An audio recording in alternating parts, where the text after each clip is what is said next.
Bottle. Didn't see that coming. Whoa, curveball right there. Out there for sure. Oh, I see what you're doing over there, Mike. Yes, sir. I I'm picking up what you're laying down. It's going to That's be a a good good way night. That's a good Cheers, way to boys. kick it off. Cheers. Oh, man, that's good. Cheers. Cheers, boys. So I'm gonna go ahead and kick it off tonight. So good. What I'm drinking here, you guys, is it's a triple. It's a 9.5. It's from Fast Fashion Brewery, which is also a collaboration. It's also a collaboration with Brewhaus, and it's called Death at the Bar. It's this bad boy right here, and this one's brewed with Citra, Idaho 7 Strata, and some Seagull Ranch anchovy. Yeah, I never heard of that one before. It's a new one. That's a curveball. But It's not real anchovies, I'm assuming. yeah, let's hope not. So Yeah, gonna find be out. awesome, man. What does it taste like? Been nice knowing you, man.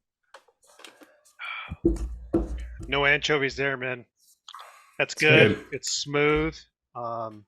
It's got a nice rating over on Untap, 4.5. So yeah, very good. Very smooth, creamy. Really I'll great check taste in that Untappd. triple. I'd never tried anything from that brewery before. I hadn't either. Yeah, I hadn't either, and I started after I spotted this one. I started looking up their stuff and looked at their story a little bit, and yeah, interesting collaboration. Definitely, you can taste the mango and the pineapple in here. It also has some notes of strawberry and watermelon. So great tasting triple. What do you Idaho guys 7 think? is a really good hop that is fairly popular, but not super in the spotlight like other ones. It's always solid though. Yeah, that's good. Good stuff. Does that can you have say the date on it? The one I got, I don't think it has the date. Couldn't find it. It doesn't have a date that I could see, but it was new into the Belmont Station does a pretty good job of rotating their stock, and it was new on their new inventory this last week. So I'm guessing it was canned pretty recently. Yeah, I think Yeah. maybe a few weeks ago when I saw Brewhouse announce it on his Instagram. Yeah, Yeah, anchovy has a long shelf life when you can them, so it probably doesn't really freaking matter. I think it'll it's last all that forever. salt. It's all that Lasts salt. forever, yeah. The dog will start circling there behind you in a few minutes. Tonight I'm drinking this one for the first time ever from Anchor Nice. Brewing in San Francisco, steam beer. This is just a lager. It's a little darker because I guess they ferment it at like a warmer temperature. It's pretty good, especially cold. Just 4.9%. It looks like it was bottled fairly recently too, which is surprising. January 12th of this year. But the reason I wanted to crack this one is because they went out of business like in April, and this is the oldest brewery of America. It says 1896 is when they started. So pretty sad, but that's a pretty impressive legacy. I was reading like an article that they wrote about like why they went out of business, and it was just like a bunch of culmination of things like the pandemic and just I think a lot of breweries expand and then there's too much overhead and then the demand goes down and then they get caught in a tight spot, and so a lot of these really big breweries surprisingly go out of business like that. But yeah, and then ironically I poured it in a Modern Times glass, another has-been brewery, used to be one of my favorites. They're still around, but they also had to scale way down. Like, are they even in Portland anymore? Did they close that location, Paul? Yeah, they're not there anymore. That's the location Living House took over. Oh wow. Oh, wow. Okay. Yeah, it's almost like a turnkey setup for them.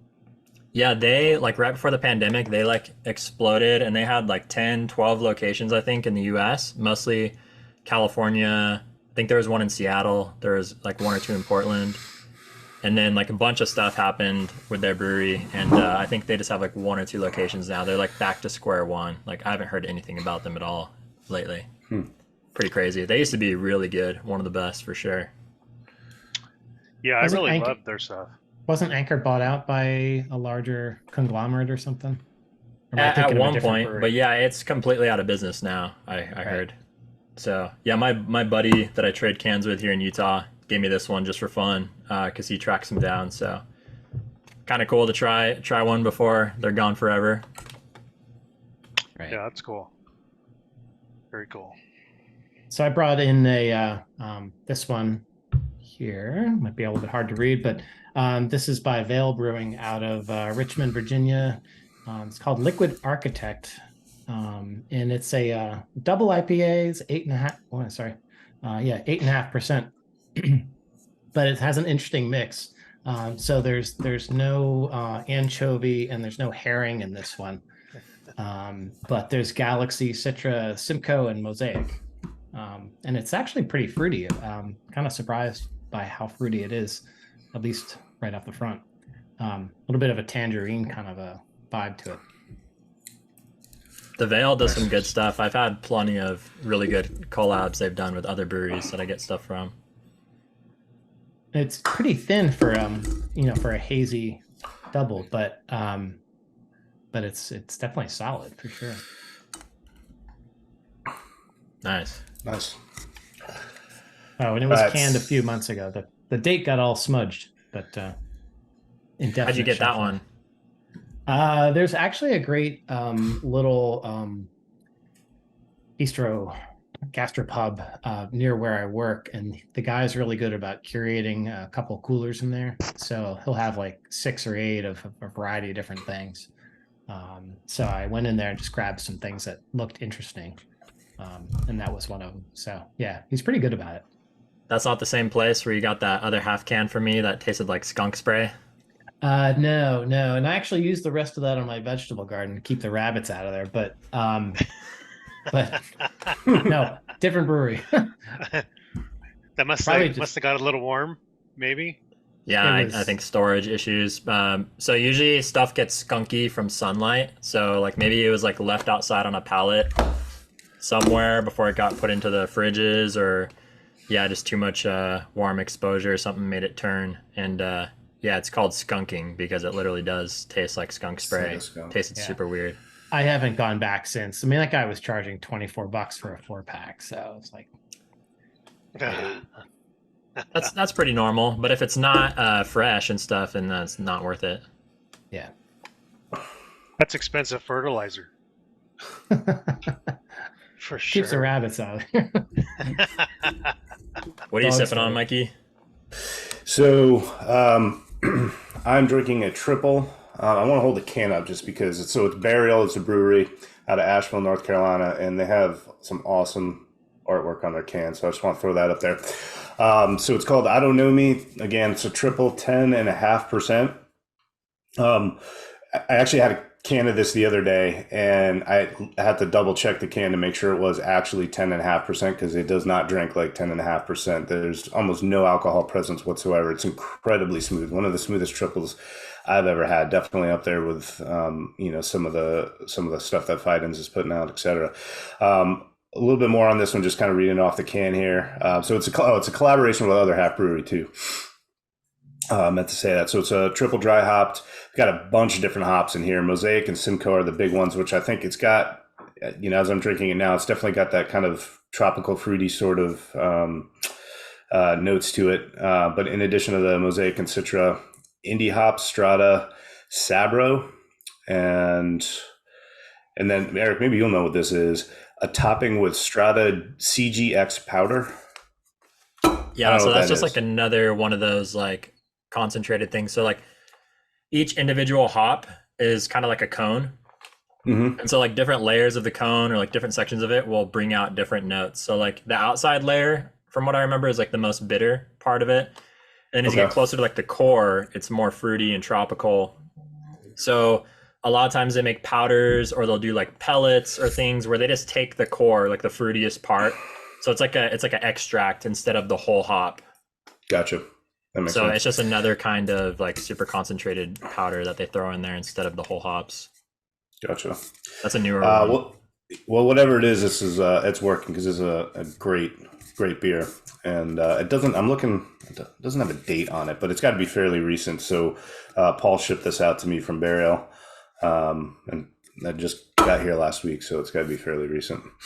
Yeah, and I've been putting in the show notes for people watching if you want to try some of the beer we drink. A lot of these breweries do ship to most of the states, so there's a good chance you could get your hands on them. Especially like Burial, they ship to lots of different states. They used to ship to Oregon, but unfortunately not anymore. But lots of stuff on the East Coast.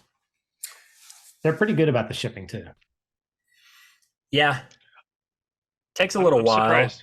but you know, whenever you get stuff shipped directly from a brewery, it can take like 5 days for it to get sent out, and then it's like 3 days, you know, UPS. But And you got to have somebody there to sign for it. Yeah. Oh yeah, that's true too. That's kind of a. Unless you have a cool UPS guy like mine. Exactly. Alleged. Shout out to Jeff.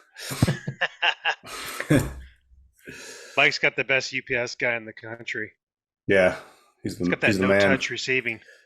Yeah, and every single time when he does that, he'll always send me a text and be like, "Yeah, no, I don't mind helping you out, but I'm pretty thirsty." I'm like, "You should come up for a beer, man." I'm like, "I'll give you a beer." Yeah, there's a beer missing. Something tells me the rest of those packages will be really late. Yeah, I know, right? There you go. I can't sign for you anymore. Yeah, there was a small hole in the side and one can slipped out. Yeah. Are you guys ready to check out some visual pleasures? Let's do it. Yeah, see what you guys got this week. Yeah, there's a serious show now. People are asking for more episodes. We're on the hook. This is no longer just for fun, Good guys. job. We gotta be on our game. Keep it up. Can't let our 12 subscribers down, 4 of which are us. Oh, my mom. Yeah.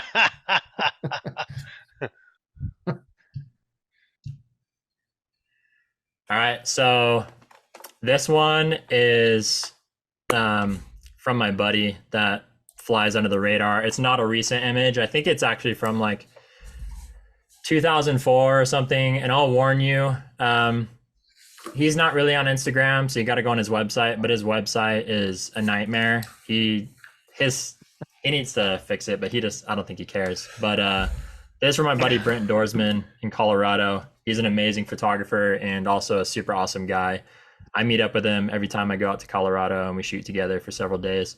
He's also a big beer fan, and there are a lot of great breweries out there in Colorado. So he's usually getting stuff from me beforehand when we meet up. But yeah, this one, it's from like at the Escalante area. So it's sandstone with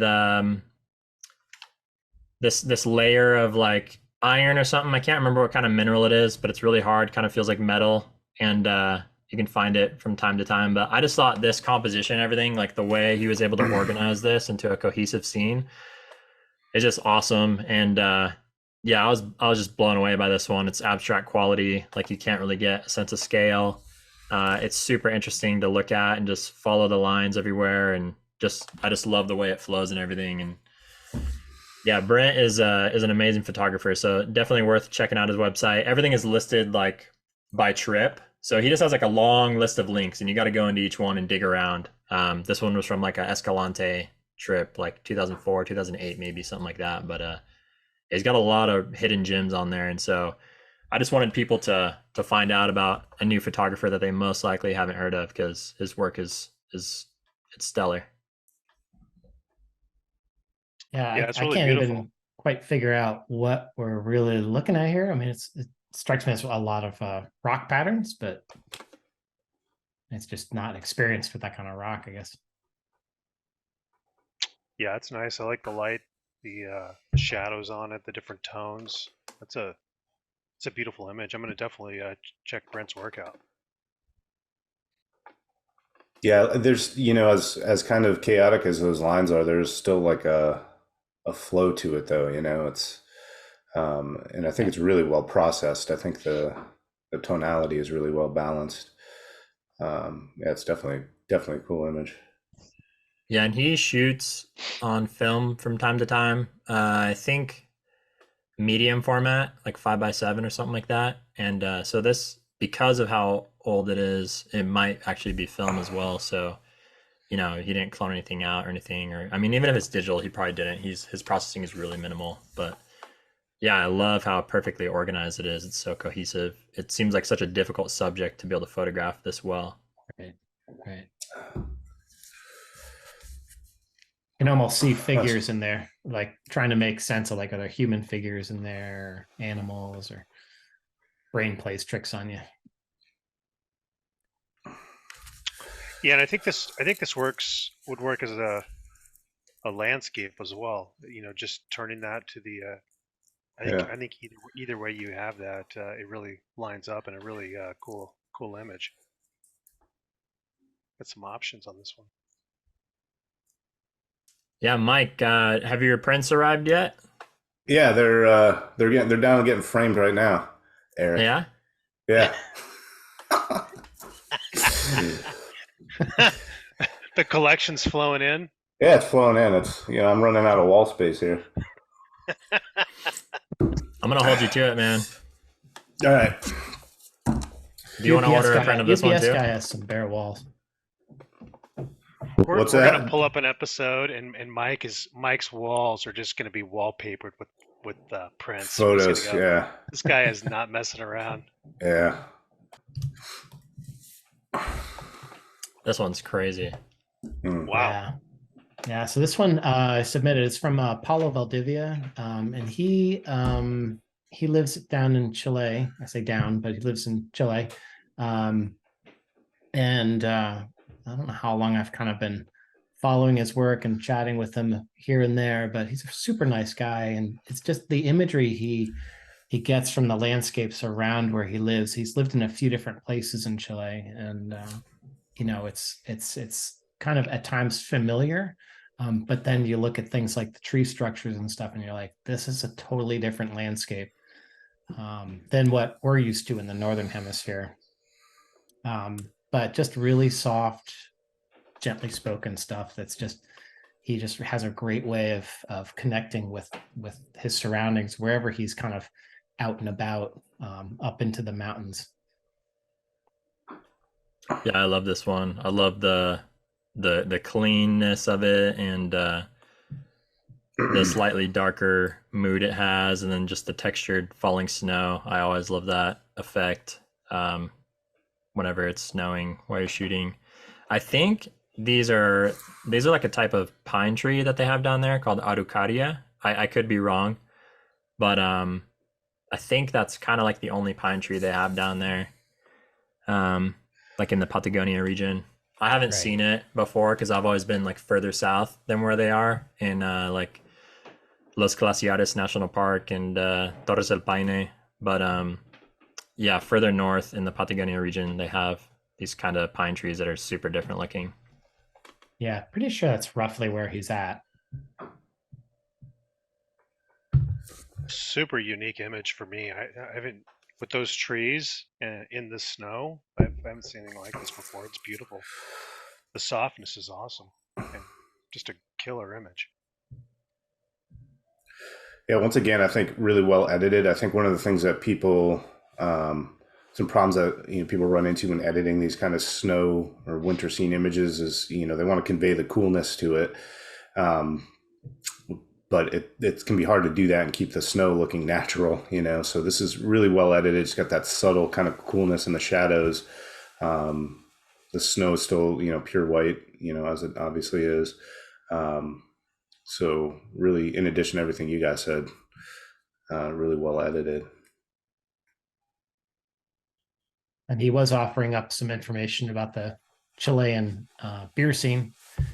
Oh, yeah? So we're going to have to dive in on that. Thanks for that information, Paulo. But we'll definitely be diving in on that subject as well. So looking forward to it.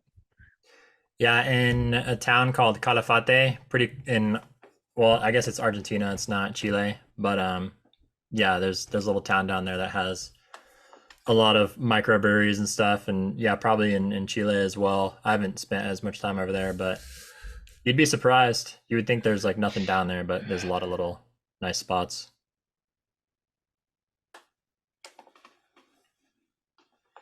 Eric, do you speak Spanish? I do, yeah. My wife is from Mexico. Uh-huh. Yeah, I lived in Panama for 2 years, so sí hablo español. Gotcha. I was gonna make fun of you for the way you were rolling those R's and stuff like that, but I guess it's a legit thing. I can't help it. It sounds weird to say it like in the gringo way after you learn how to pronounce it. Right. And like in California, like every city is like a Hispanic name, so Los Angeles, like that just sounds weird because Los Angeles, it's not Los Angeles or So is that San what you Diego. say? No, because then people like probably won't even understand. But Yeah. Because I would definitely make fun of you if you said Los Angeles that way. Los Angeles, Yeah, totally. Absolutely making fun of you. yeah, or like the brewery Brujos, that's a Spanish word. It means wizard. Paul says Oh, like really? Brujos, See, I didn't know but that. I'm like cringing. Oh, sorry, buddy. Gringo Paul. Brujos. Yeah, Brujos. Brujos. Vamos a tomar un Brujos, hermano. Good image. Love it.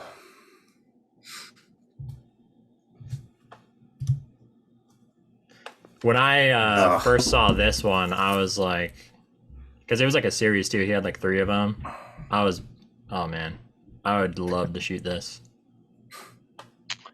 Yeah, same. As soon as I saw this thing, I was like, just so beautiful. He had Yeah. to have just excellent timing. It's up in the alpine area of Yosemite, and Jeff Frye here. Jeff's Michael got Frye. I'm sorry, Michael Frye. Thank you. All right, Thank stop. We're gonna have to edit that out. God damn it, Paul. Fuck. He's already seeing double or seeing nothing. Jesus. Hang on a second. That triple IPA Yeah. kicked things off. It's too much for Jimmy, Paul. Jimmy, send him a Capri Sun. Christ. Yeah, I got a little bit of a IPA sweat going, so you'll have to This forgive is me. actually high C. High C. Tang. It's tang. Hey. Yeah, but this is so Michael Fry here. This series that he posted. I mean, it was really hard to pick out of which one that I wanted to feature today. Really loved them all. But this one just seemed a little bit more cleaner to me. It showed a little bit more of the ice fragmentation melt out there in Yosemite, and I saw it on Instagram and immediately reached out to him and said, "Hey, really love this image, Michael, and we'd like to feature it over here with my fellow gentlemen and talk about how great this one is." So, yeah, it's good stuff. Yeah, I've photographed like melting snow on a lake before, but I've never seen it where it has like open sections like this where the reflection can come through. So like it looks like they're probably like glowing trees because there's like some green in there too. So like that morning light or evening light hitting the trees and reflecting in the water, like that's what really elevated this one for me and made it seem so unique when I saw it. It just, yeah, it took my breath away. Yeah, I'm trying to Agreed. understand, I mean, was it like fall? I don't know. So looking at this, I'm thinking, like it's a foliage reflection. So like late fall, but they might have had like an early freeze and some snow, and it's just kind No, of. so this is actually just from like a few weeks ago. He said Tioga Pass opened, so he drove up there and the lakes were still partially frozen because they got dumped with snow. just this opened? winter. Yeah. Yeah, wow. Yeah. Holy crap. Yeah. All right, so that's just kind of not It really could just be fortuitous rock, timing, too. but That's The I believe that's oranges what could it be- is. I think it's like shot a morning light scene- or something, like golden hour lighting, changing the color of the Yeah. trees and then reflecting because Right. and like spring greens, they're a bit more yellow. mhm. Right. But either way, I mean, it's just kind of taking advantage of the fact that they had that much snow and it was that cold up there for that long. That the snow and ice on the water is existing at the same time when there is foliage, and it's probably one of those types of images that you're not going to be able to make every year. Even up there. Yeah, that's Yeah. crazy. And we're And recording this the first week of August too. So Yeah. And it's one of those shots where I shot a scene similar to this with Bellino up in the North Cascades last August, and we had similar conditions, but literally by the time sunset rolled around, it was gone. It was melted out. So I mean, there's just a really short window for this type of stuff, and then to have the green mixed in there with the trees, yeah, it really makes it a special image for me. And that light, the light's beautiful. Yeah. I love like how much is going on in this image, but again, like the way he framed it, the intentional composition, like the spacing between the patches of ice and snow, it's just like a really nice staggered pattern. It doesn't feel like a snapshot. It's like really well composed, and it doesn't seem like that was an easy feat either. But Michael Frye is a legend, so absolutely, he's got the skills to pay the bills. Yeah, he's got some excellent stuff.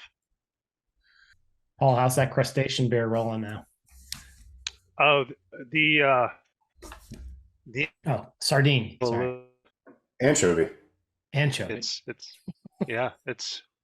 going down nice and smooth. All right, so this is one of the images that I selected. Garrett Hess, photographer out of Western Pennsylvania. I think he's near Erie. Really good guy, kind of under the radar. He's relatively new to photography. I've just started following him, I don't know, probably within the last year, and it's been interesting to watch his kind of trajectory and his aesthetic change and the types of images he makes change, and all definitely in a really good direction. So this is just one of many images of his that I really admire. What I loved about, so I really like these types of scenes, the type, where you're kind of looking down at the ground, things are fairly, homogeneous throughout the frame. But this one in particular, there was just some subtleties to it that really appealed to me. There's a roughly subtle kind of directionality to the ridges in the ground or in the sand there, and so that kind of harmonizes the image and makes it very peaceful on easy on the eyes, so to speak. So just kind of a very relaxing and calming image in that sense. Did a great job with the light, with the highlights and the shadows, just subtle tonal differences there. Other things I really liked about it, really clean edges, which really kind of helped maintain the image as kind of like this peaceful, calming image. And I like the visual interest of the shell I'm assuming those are either shells or pebbles, but just that little added element of the visual interest there just kind of elevated this particular photo and really made it stand out to me. Yeah, actually, one of the things that I admire the most about this one is that he left those little bits and pieces of shells in there. Yep. Because I feel like a lot of photographers would have the inclination to clone them out because maybe they're a little distracting, like bright specks. And also myself, like a few years ago, I probably would have done the same thing. But now I've been trying to include imperfection in a way that still works, and so those imperfections, by including them intentionally, they don't ruin the image at all. Maybe it would be cleaner or more simplified if you took them out, but that's also in a way kind of not portraying nature, because nature usually has a little bit of chaos in every kind of scene, a little bit of wabi-sabi, imperfection, which gives it more character, I think. So I like that in this scene, that he kept it in there and it still works even though those little imperfections are still there. So, yeah. And I mean, how many pictures of mud or rippled sand have we all seen? Because that's just one of those things that every photographer can't resist. Yeah. And yet this feels unique. It feels novel. It's creative. It's personal. So I really admire that as well. That's not easy to do. It's funny you say that, Eric, because I'm literally working on a rippled sand image the past couple of days. So, but yeah, you've been down on the coast a lot lately. Yeah, I've been down to the coast. Yeah, actually a little bit this summer, and then the past 2 Aprils. So just trying to stretch expand into different habitats and such. But these scenes can be so cluttered and chaotic with all kinds of debris. They're deceptively difficult to shoot. They, like in people's photos, they look simple, but then when you go out and try to find them, you realize it's the way that they framed them that makes them look simple. Right. Or sometimes they're too simple where it's just boring. You know, it's like too repetitive to where there's no tension or interest at all. Right. And it's formulaic. I mean, it starts to look like a lot of the other ones that you've seen. But the shell fragments really are really key in here. And the light that he got this in, where you have that warm and cold contrast in the shadows, is awesome. So I might have to stop working on that other photo. Yeah, right. Yeah, you're so unoriginal, James. James, I don't want to see you adding shells to that image tonight or tomorrow. Come on. Yeah, right. Maybe I'll add some anchovies. Cloning in some shells. Yeah, some anchovies. Yeah, similar comments to James's. I like the cool and warm tones on this one, and the pattern is great. He did a really great job of framing it up, and just those little specks of shells is just really finishes it out for me. Jimmy's just beating that anchovy joke to death tonight. He's just gonna be getting everything he can out of that one. Oh, literally, I'm gonna chug this. Literally have a list going here. Yeah, get him to shut up, Paul. Just finish it, man. Just pound it, Paul. Come on, seriously. Beer 3, no anchovies. Yeah. Right. Garrett actually, he and I follow each other on Untapped, and so he's. I think he's in like the New England area or something. He's always drinking breweries. Erie, Pennsylvania, I think. Let me double check. I could check real quick. I'm pretty sure that's what it is. Most of his check-ins are from breweries I've never heard of, so I think they're just like microbreweries around where he lives. But he's always seeing my check-ins for fight-ins and like how highly I rate all of their beers. He's like, dude, how can I get some of that? So just hit up Mike. He always has a ton, so he'll share some of his surplus with you, Garrett. Totally. He's your guy. Just got it laying around. I just picked up like 3 cases from Jimmy. Yeah. Definitely check out. So he's from, it just says Northwest Pennsylvania. I think somewhere along the lines I had talked to him or something that it was Erie, but either way, I mean, you know, take a look at his Instagram. I mean, it's really phenomenal work. And the other thing that, you know, I truly appreciate is, you know, I mean, he lives in Northwest Pennsylvania, right? This isn't exactly a, you know, photography destination, but he still is, you know, getting out there and producing a lot of really, really impressive work. So definitely check it out, because this is just one of many really amazing images that he has. Yeah, I love when photographers have websites, because that's my favorite way to view their work. It's just crack open a beer, sit back, look on the big screen, appreciate the details, go through like a gallery or two, and it's a totally different experience. You really gotta do their stuff justice. Yeah, Garrett, you gotta get yourself a website, dude. Does he not have one? No, he doesn't have one. You gotta get on that. Yeah, and I just clicked on more. It is definitely Erie, Pennsylvania. Yeah, get a website, Garrett. Everyone that does have a website, I always link it in the show notes so people can go check out more of their work. I highly encourage it. Yeah, I can see a good bit of like Lake Erie influence in here. Yeah, that's not a bad thing at all. You know, no. Between Lake Erie and Lake Ontario, you've got a lot of potential. It's like, you work with what you got. Does he have a MySpace? You get me? Hey, hit me up if he does. Yeah. Hit me on the hip if he does. Hard part there is figuring out what music you want playing in the background. That's yeah. I mean, it changes so often. I mean, yeah. This one is insane. So I'm a huge fan of tree scenes, and I photograph trees probably more than any other subject, but this was still something that just stopped me in my tracks. It's so unique. What, for me, like, besides the great composition and everything, and just like the flowing curvy branches that I love about this one, for me, the thing that is so crazy about this one is kind of like the fractal pattern, where it's like you have these big tree branches in the front, and then like smaller ones mimicking them, and like smaller ones and smaller ones. Like it just kind of goes in, and for a second, it kind of looks like it's just unreal, like something that somebody created, not something that someone found in nature, but it is a real photograph, and so it's just showing such a unique scene. I really love this one. I hardly ever tend to shoot trees like up at the sky either, so pretty unique perspective then from what I'm used to shooting.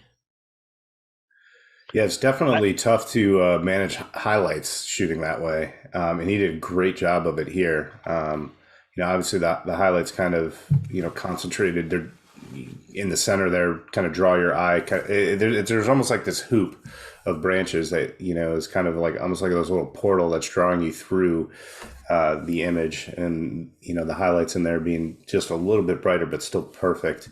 It's a really remarkable image. Where's he out of, Eric? Do you know? So this is Angelo. So he's actually from Portugal, so Okay. not Hispanic. So you probably pronounce it Angelo. I mean, in Spanish you'd say Angelo Jesus, but Okay. in Portuguese, I was I'm not sure how you pronounce it. I was just asking where he lived, dude, not like the history of his name. Well, I didn't mention his name before, so I wanted to bring it up. But yeah, he's in Porto, Portugal. Okay. Because I think he's got great stuff. tree. I've been following him for a long time. Lots of forest scenes for the most part. Yeah, Portugal has some amazing forests. Yeah. Coastlines too. Yes. I want to go sometime for sure. Yeah, I huge waves almost out there. grabbed the same image, Eric. Oh, seriously? Do you follow him? Yeah, I almost grabbed the same one. I absolutely love it. And Crazy. yeah, you're right. His portfolio is pretty heavy-handed with like tree images, which I'll look him up. I mean, it's really really well done stuff. Yeah, it's got a lot of impressive too, because trees are the most difficult subject to shoot, hands down. Like forest scenes.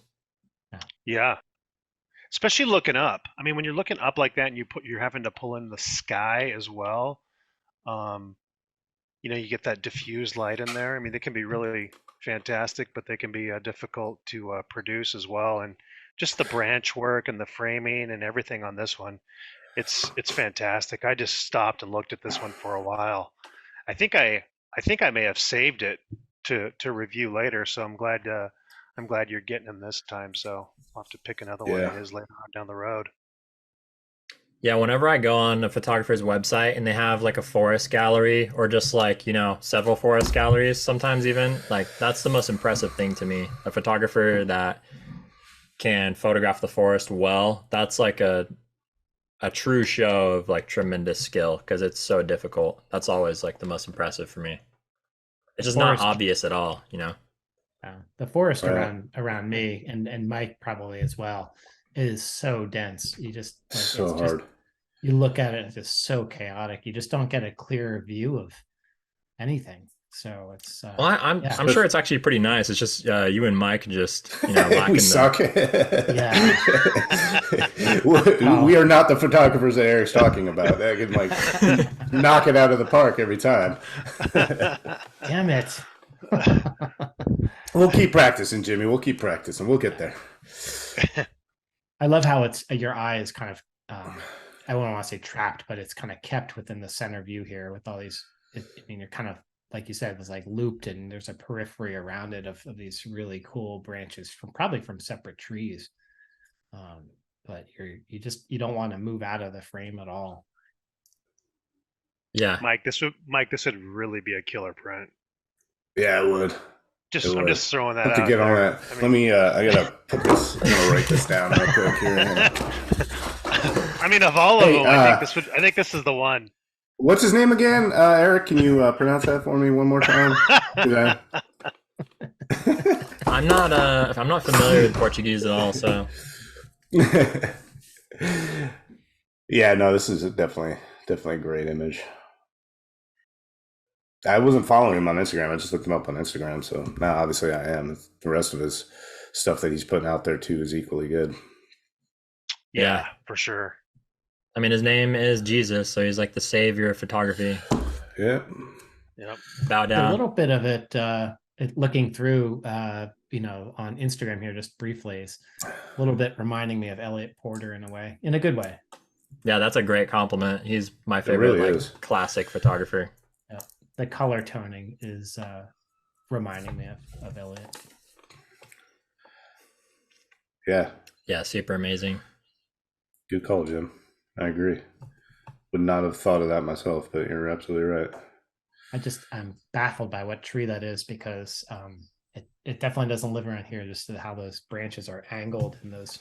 It's an oak for sure. The leaves look like oak leaves, yeah. Yeah. Oh yeah. Good point. Yeah. But I mean, But there's it's- all different types of oak. Right. You know, like in Texas, there's like live oaks. I would. It may be a live oak. In Texas, they have live oaks that, although the leaves are different, but they It grow kind of like has this. like a southern look to it, like southern United Yeah. States. Yeah. But yeah, Portugal. There we go. Well, Yeah, a really nice one, Angelo.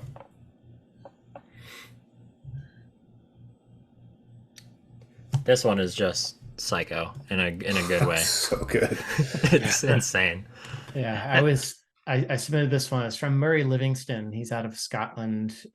Does primarily black and white photography, almost entirely. I believe mostly film, but I didn't quite check all those finer details there. But thumbing through his portfolio the other day, I came across this one, and I was just like, "Holy smokes, what are we looking at here?" And then once he finally kind of sunk in, I was just like, "Wow, that is really something."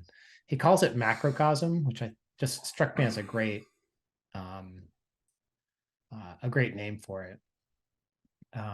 Yeah, just the time element is really key here. That spinning of the bubbles, which looks like bubbles, not leaves, in combination with the softness of the flow is just, yeah, that's a really special scene that he caught here. Yeah, this one's just nuts. When I first saw this and you sent it, Jimmy, I was like, damn. Yeah. Never seen anything like it. If this was like submitted to the Natural Landscape Awards, I bet it would get some kind of award, unless those guys are smoking something. They probably they're on are. the gummy. They're on the gummy. The gummy train. Yeah, this is just incredible. I love it's like an intimate scene, but it has a foreground and a background. It's got this crazy depth where, like, I'm sure we're looking at, like, from what I can interpret, we're looking at like a cascade from the top of it, and it's going down, so you can't see it going over the lip, and then like down below there's the foam spiraling around, but it just feels like so compressed in the way that he framed it and shot it. And yeah, it's really insane, and the black and white is perfect for it too. It's pretty sick.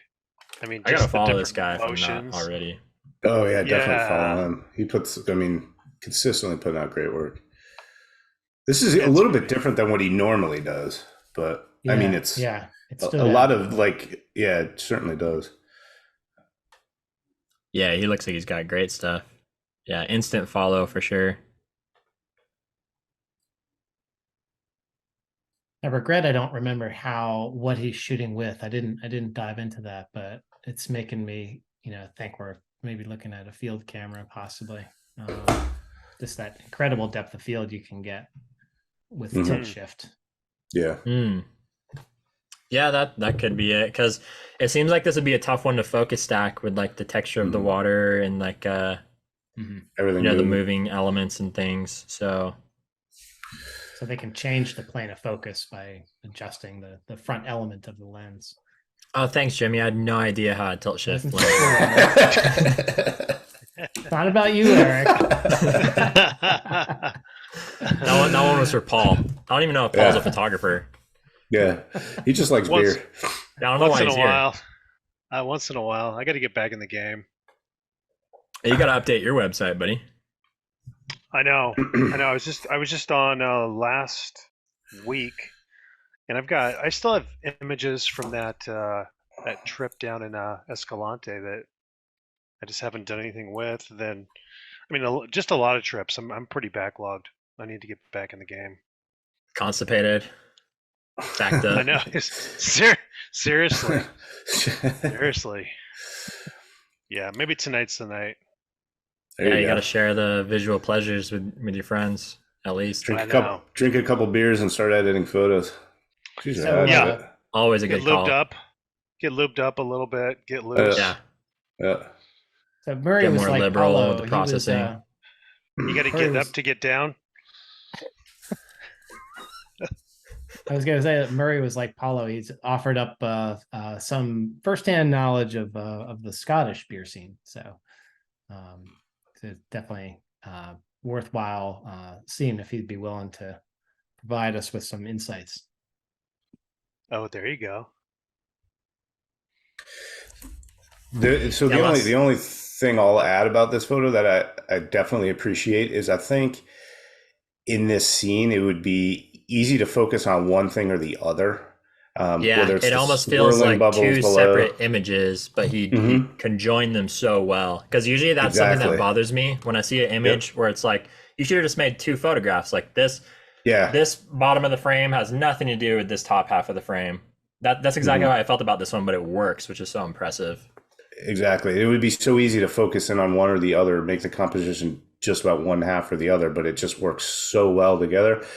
And, to be able to see that, in the field and compose it and make this image is, definitely talented. And you guys ready for another one? Yeah, I'm done. All right, let's see what you got. You guys are heavy hitters. And hey, Mike, if you pull another triple out, I'm moving on to whiskey, Paul. No, I'm not doing a triple. I've got a, I believe, I don't know if it's a single. Yeah, it's a single. So Lawson's, I'm wearing my Lawson shirt today. Where is it? There it is. Hazy Days IPA. That's a 12 ounce. What do you mean 12 ounce? That's 16 ounce. It is? It looks small. That's what she said. Weren't the triple IPAs you sent me 12 ounce cans? Oh yeah, those were yeah. Okay. Yeah. But they don't always. Do that.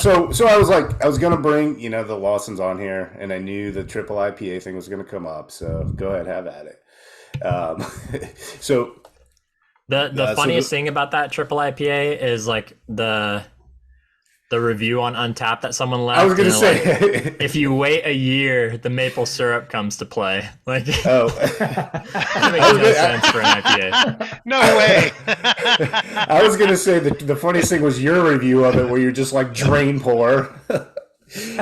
So the background of this is like, I was like, all right, I don't know what I was sending you, Eric. I was sending Eric some beer, and I was like, I'll throw in a couple of these triple. And now, bear in mind, I had not had them yet, but I had picked up Lawson's triple IPA, and I was like, I'll toss a couple of them in there. There's room in the box. And suffice to say, Eric was not a fan of my review. My check-in on Untapped was most bitter IPA I've ever had. Drain pour. Drain pour, yeah. Straight I down took the drain. 2 sips and dumped it down. It wasn't worth it. Classic drain pour. Mike, were those the ones That's all you have to say. In the back of your pickup for like a couple months? Yeah, exactly. I was waiting for the maple to come out or whatever it was. But it has awesome ratings too. Like it has a 4.36. That's a solid rating. So I thought it was going to be good at least.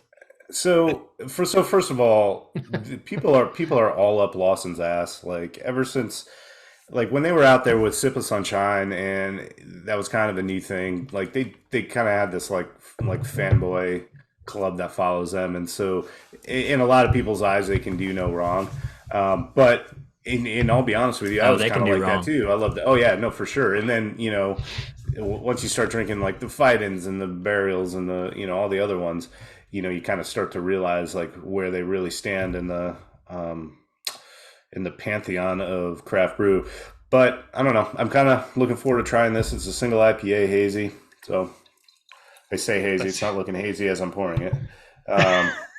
It's cleverly disguised. So they put Yeah. the maple in that can. Yeah, And- I guess. I don't like Anchovies.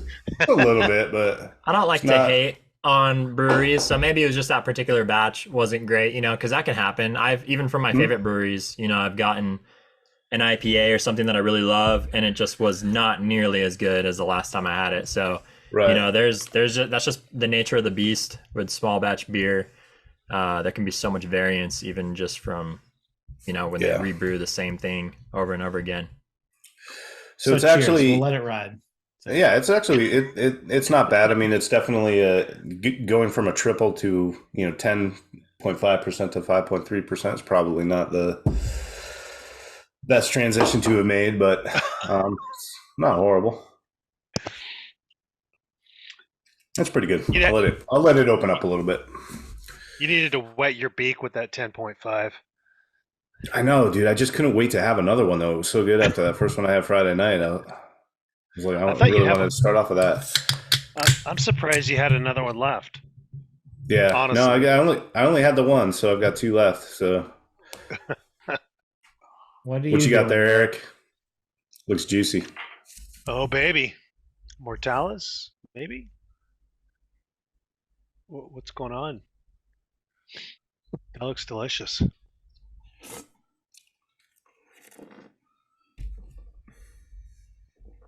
That's really good. Tell us about it. This is Just Fruit from Frequentum Brewing. This is their smoothie series, and so this one has blueberry, Concord grape, and lemon. So this is a series that they do, but they change the ingredients like every time, so they're mixing different fruit up each time. And these guys are in Canandaigua, New York. Do you know where that is, Jimmy? I do. That's on near the Finger Lakes, right?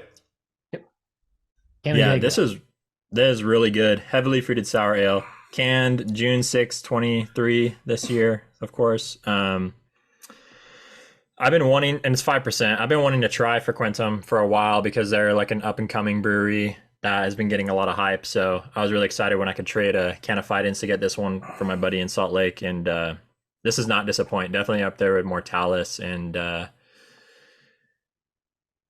anyone else that does smoothies. Names aren't coming to mind right now, but yeah, this is really good. I love the grape flavor. Great notion. Because they're in the same area as Mortalis. Like that's the same. Yeah. Right. Probably not very far from each other. North Central New York. Yeah, so blueberry, Concord grape, and lemon. But I love the effect that you get when you mix like lemon with berries. It just adds like a nice subtle sour tartness kind of. Just like it's like sounds like something super different, but it combines super well. Like even when I make smoothies at home now, I'll put like a little bit of lemon juice if I'm doing like a berry smoothie, and it tastes really good. Absolutely. Heck yeah. Well, I just poured a new one as well, my friends. Right here, I've got the Ruse 5th anniversary, which I attended. I don't know, it was about a month ago now. It's Mini Minds, and this one here was canned on 7-Eleven. It's a local brewery here in Portland, and this one comes in at 7.1. A little down from the last one that I poured. I haven't had one of these in a few weeks, actually, since I had it on tap there. So to try it out. You're supposed to go like light to heavy. You guys are going like heavy to light. I feel like we totally you drink a triple up. IPA first, and everything else has like no flavor. Exactly. I kind of messed up, but I wanted to fire things up. You guys were thirsty. I mean, Mike was like practically shaking before we started drinking. So well, I mean, it was getting late. We were sitting here waiting on Paul to show up. Like I started shaking real bad after 7:30, 7:35. I mean, come on, man. You're all tuned up now. You're leveled out. No, I'm good. I'm good to go. Good. Took the edge off. Yeah, smooth, steady. All right, next week we'll get some Bud Light. We'll start off light and then get some Coors Latte. Mm-hmm. CL Smooth. Coors Latte. Yeah. Coors Light. Whoa. Nice. Okay, that one's mine. This one. So I called. Yours? You didn't take this, Paul. Well, I wish You I didn't You could. share can't do that, Paul. I probably cannot do this. This one here is from Jeff Freestone from Hey, you got the name Freestone right. Photography. I know. I called Michael Jeff earlier. I kind of combined the two. I was thinking about Jeff That's where it was. when I was talking about Michael. So sorry, gentlemen. Jeff's from Australia. Once you start Right? drinking, you get our names wrong too, so don't take it personally. Exactly. I have a little screen names for you guys on top of you, so mix them up here a little bit. A reminder. But yes, he's from down in Australia, down in the Victorian High Country, which is what he calls it, and or the Victorian Alps, and which is in the southeast corner of Australia. This image here he took in an area called Bright. I just love it. I really get pulled to these types of images. You got a single tree with some beautiful color. Looks like maybe a vineyard or something there behind it. I really can't tell, but you can see like Yeah, fence posts or looks like something. So yeah. I just through the image, you got the nice focus on the tree here in the foreground, and then it just fades going throughout the image. I really, when I saw this one, I just started scrolling through his work and really liked it and reached out to him, and he was more than happy to supply the image for us, and yeah, I love it. seems like Paul is on the treadmill internet tonight. He's been cutting out here and there. I am Pedal, cutting dude. out. Yeah, You are a pedal little harder, bit. Paul. Not as bad as Mikey was. Oh, Mike. That Gotta sucks. shut down the Jesus. porn, bro. Yeah, I know. I think it's because I moved my station. I came out from the cave and moved it into my living room. Yep. Yeah. Getting Okay. intimate tonight. Yeah. Probably not even wearing pants. It's definitely not wearing pants. Usually not.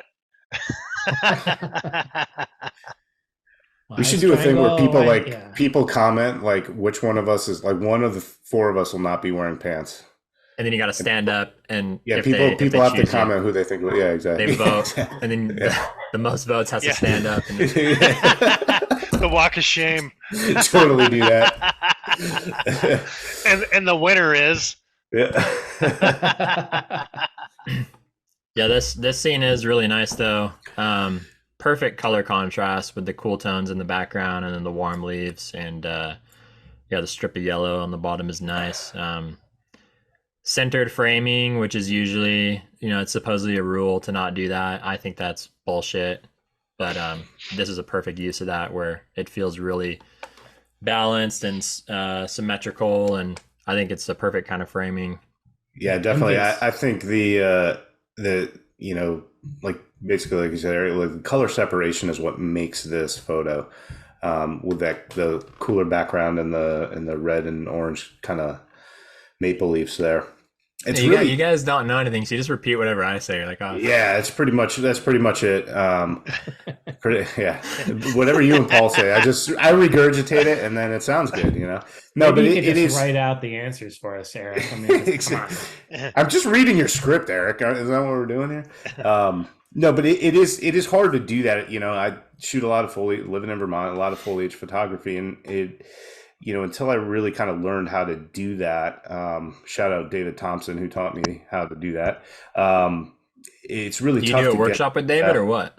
No, I did a Zoom online kind of thing with him, which, I definitely recommend if anybody out there watching that or watching this wants to do something like that, look up David, because he could pack a lot into a 2-hour session. And the amount that I learned about post-processing, which is my least favorite part of photography, was really tremendous. And one of the key things that he taught me was color separation. And the very simple technique that he taught me really totally changed how I process fall foliage images, and it helps you kind of get this result where you can get that color separation. I won't go into it. It's the thing his is thing. too, like it's also finding this kind of color separation in the field, this color contrast. Oh, So like absolutely. shooting warm foliage against a blue background, you can't replicate that if you don't do it in camera. You can enhance it more if you need to, or definitely. But and having the right white balance is important, because if you do it too warm, it'll wash out the background, it'll get warm, and you'll lose that contrast and separation. But well, that's what I was going to say. Is like most cameras will kind of neutral. I don't know. What do you guys do for auto balance? I mean, I usually use auto white balance. I don't. Yeah, really that's going to give you the best file. It's not going to look the most accurate out of camera, but it's going to give you the most even histograms for the RGB channels, and it's going to let you expose as bright as possible without clipping any of the color channels. Yeah. So that's what I do. But like auto white balance in a scene like this, that you would not have that blue back. That it would essentially negate that blue cool background that really makes this image stand out. But anyway, really, really well done, Jeff. I love this image. Yeah, and Jeff's in Australia. I really liked I was looking at his agave stuff. He's got these agave black and whites that he's done. And I was actually going to pull one of those up for today. They were a little bit older, so I went with something a little bit more recent. Maybe I'll feature something of his later on. But man, he's got some really great like macro type agave images that are just, the detail is just mind blowing. It looks like Ron or Sarah's type work, where it's just absolutely spot on perfect, and you can just sit there and look at it for a long time, and just different tones and just amazing work. Yeah, he's always shooting the eucalyptus trees over there in Australia. Super colorful, like rainbow eucalyptus, and they call them gum trees over there. But and he's always shooting them in snow too, which is super interesting, and he's got some great stuff for sure. Yeah. We're keeping it in Australia here. This is from Ben. I don't know if he goes by Ben or Ben. It looks like he signed it Ben. Ben Mays out of Australia. Really, so what stood out to me about this image was a couple things. Number one, it's incredibly visually striking. It really just kind of grabs your attention when you see it for obvious reasons. The contrast between the white foam bubbles and the water that is blacked out because of how he made the image. There's something about kind of swirling serpentine patterns that just always appeals to me. Whether it's, bubbles like this or, grass, swirling patterns, things like that. I don't know. It's just, it's something that's very appealing to me. And this is a unique thing. I mean, I love shooting these kind of foam bubbles that you get at the bottom of waterfalls and stuff like this. I've never seen a pattern quite like this. So definitely a unique image that really grabbed my attention, and happy to share it with you guys and with everybody out there, because definitely stopped me in my tracks. Yeah, I've been following Ben for a while, years now, and he's only like 22, I think, like early 20s. Is he really that young? Yeah, I remember like just recently he turned 21. So I was telling him about like beer over there, because New Zealand has some really great breweries, and I think the best one is Garage Project, and they also distribute in Australia. So I was like bugging him for a while to go try some of their stuff, because he was sending me stuff that was just like, I hadn't even heard of. I was like, dude, you got to go try Garage Project. That's my favorite one over there.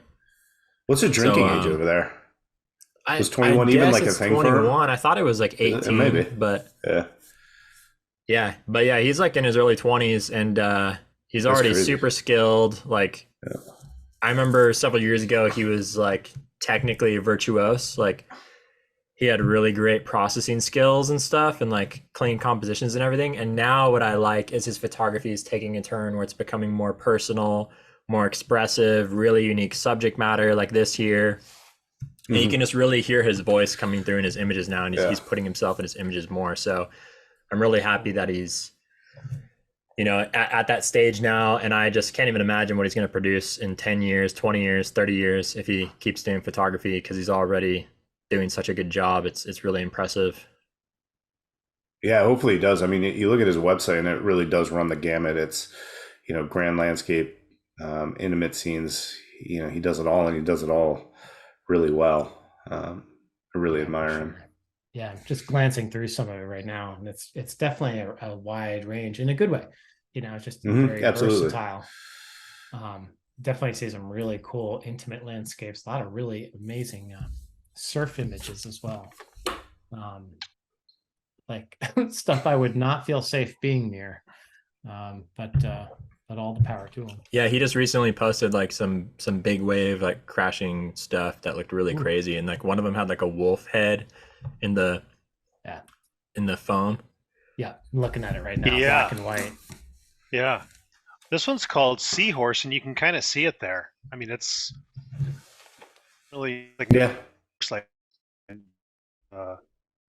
I can see what he's talking about there, and he's got some really great stuff, some great wave images, intimate stuff, some killer forest scenes. Really great work. Is there a term for that where you see? It's like when you see shapes in clouds, like this one being seahorse. There's a term for that. I forgot what the heck that's called. When you see a face in something, it's called pareidolia. Pareidolia. That's what I was thinking of. Yeah, that's the word I was thinking of. In reference to like a human face, or I don't know. Or is it just anything that resembles some kind of other thing? Animal. Let me ask the Google. I'm going to ask the Google. Yeah, foam is like something I always want to shoot, but I never find foam that's like shootable. It's always like moving too fast, or like, you got to find it like in a stream or something where it's just kind of like circulating, or it's just like stagnant. And I never find that stuff. I would kill to shoot some of that because I love the graphic quality here. I love the black background. Mm-hmm. It's so complementary to this. It doesn't feel forced or like faked or anything. You can tell there's like a lot of that natural contrast, and maybe he just enhanced it a little bit, dropping the blacks and the shadows, but it works so perfectly here. It's super warranted. I love the graphic quality to this. Yeah, it's really well seen to kind of put it all together like that. I really love this image.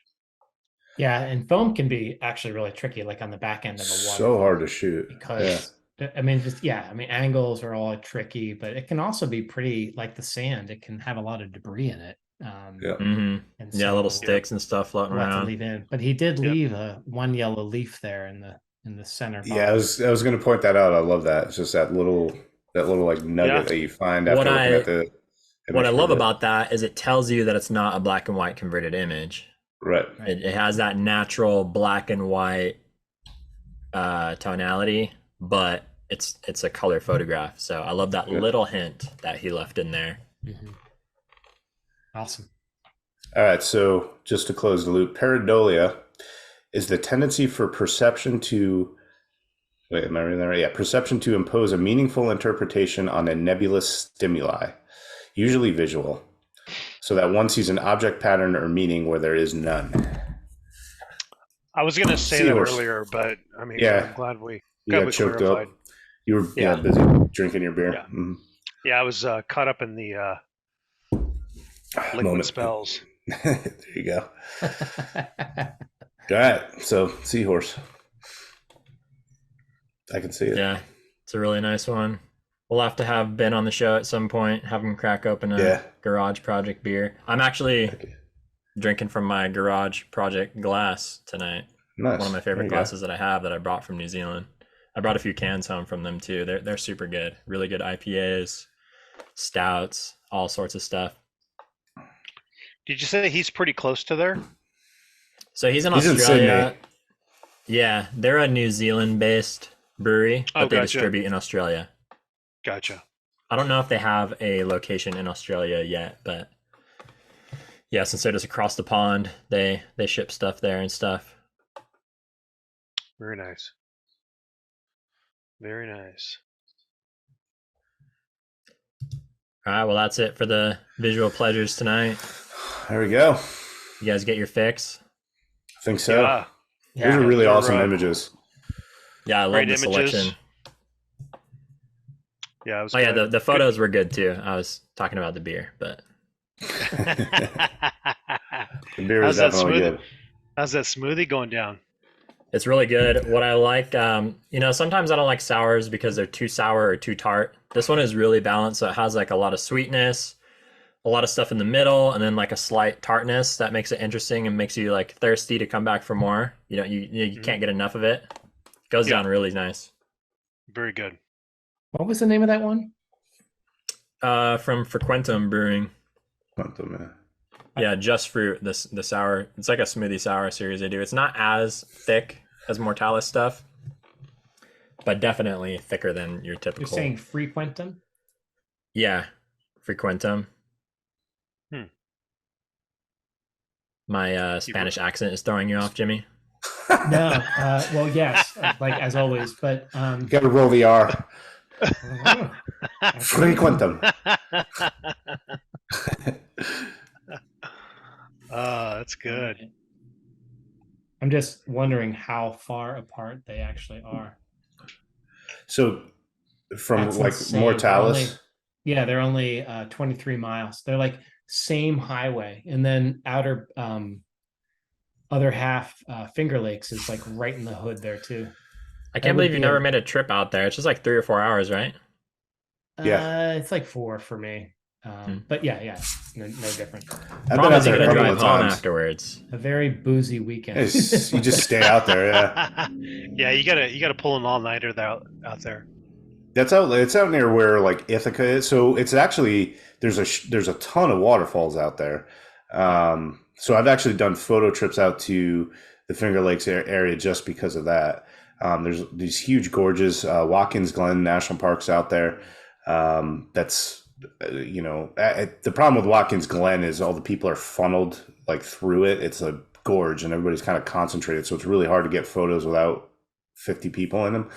But there's tons of other waterfalls out there that are relatively easily accessible that are less populated, and so if they're starting to get some really good breweries out there.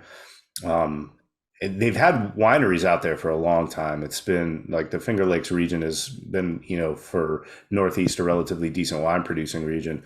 But there's a handful of things out there, again, if they're putting out some good breweries, some good, photography opportunities and breweries, it's definitely a good weekend trip.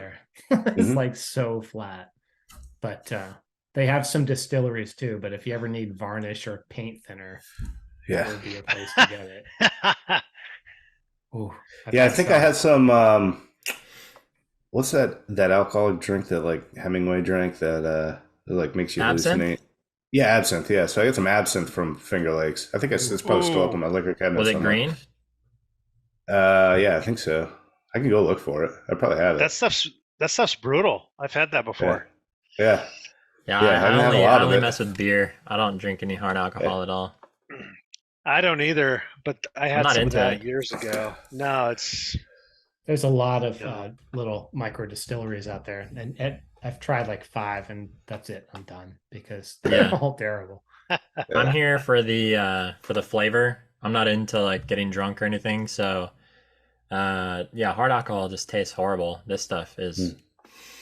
I mean, I could give this to my kids; they wouldn't even know. So I looked at other half. Like you're on one highway, like a stretch of highway about like 30 miles all told, like east-west, and all 3 of those dudes are on the same highway. Other half as well? Yeah. Yeah, they have a location out there. Yeah. So there's just I'm saying it's a good weekend trip. Yeah, I think when Bennett and I come out fall 2024, we'll have to hit that stretch of the road. You boys take us around, show all us the south sights. of Rochester. If you can fly into Rochester, you're golden. I don't know. Oh, really? The foliage out there isn't that great, though. I mean, no, it's kind of tends to just turn brown, and the waterfalls are awesome, but and it's all flat, so you'd need like think like small landscapes and stuff. Yeah. There's a lot of wetlands too. So. Is that around late October or early October? Early October.